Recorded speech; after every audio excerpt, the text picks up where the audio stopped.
الإسلام لنا دينا وجميع الكون لنا وطنا توحيد الله لنا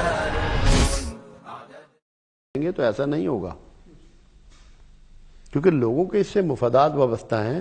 جنہوں نے ساری زندگی تعویذوں کے سہارے پہ گزاری ہے، وہ ایک دن میں کیسے چھوڑ پائے گا؟ وہ تو کہے گا بابا تو بات صحیح نہیں کر رہا، میں تو بھگت رہا ہوں.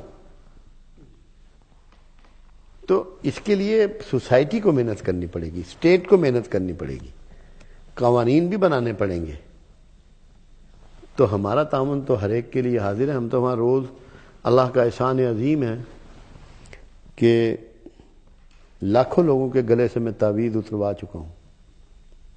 یہ نہیں ہے کہ میں کوئی تعویذ کے بڑا مخالف ہوں، مقصد یہ ہے ان کا کانفیڈنس ریسٹور ہو گیا، اور کانفیڈنس جس کا ریسٹور ہو جائے اسے اس طرح کی بیماریاں نہیں لگتی.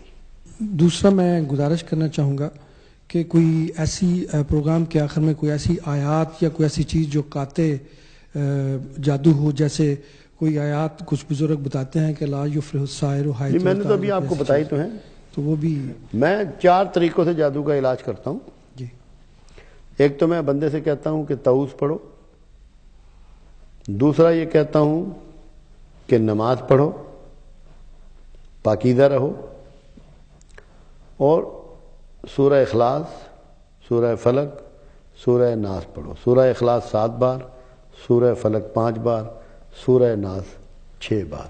اس ترتیب سے رات کو پڑھ کے سو. اس میں 3 فائدے ہوئے ہیں، ابھی تک لوگوں کا ہوتے رہیں گے. اگر کسی نے کیا ہے تو اللہ اس کے اثرات کو دور کرے گا. کوئی کوشش کر رہا ہے تو کامیاب نہیں ہوگا.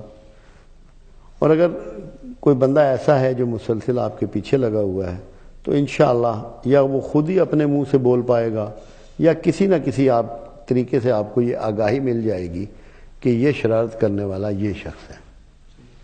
تو قرآن اس کے لیے موجود ہے. اور یہ کیسے ہو سکتا ہے کہ اگر کوئی پریشانی اور بیماری کی وجہ موجود ہے تو قرآن میں علاج موجود نہ ہو؟ کیونکہ قرآن کا ایک کلیم ہی اتنا بڑا ہے کہ ہم یہ تصور بھی نہیں کر سکتے کہ قرآن میں علاج موجود نہ ہو. کہ جب قرآن حکیم یہ کہتا ہے کہ کوئی تر و خشک چیز ایسی نہ ہے جس کا تذکرہ ہم نے اس میں نہ رکھ چھوڑا ہو، تو یہ مکمل علم ہے.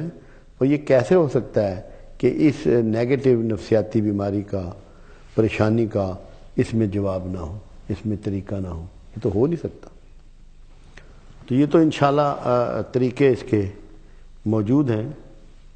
ہمارا کام ہے کہ ہم اس کو سمجھیں، اور بجائے اس کے کہ آپ کو ذرا سی پریشانی ہو آپ بھی کسی عامل کے پیچھے دوڑ لگا دیں، قرآن کھول لیں،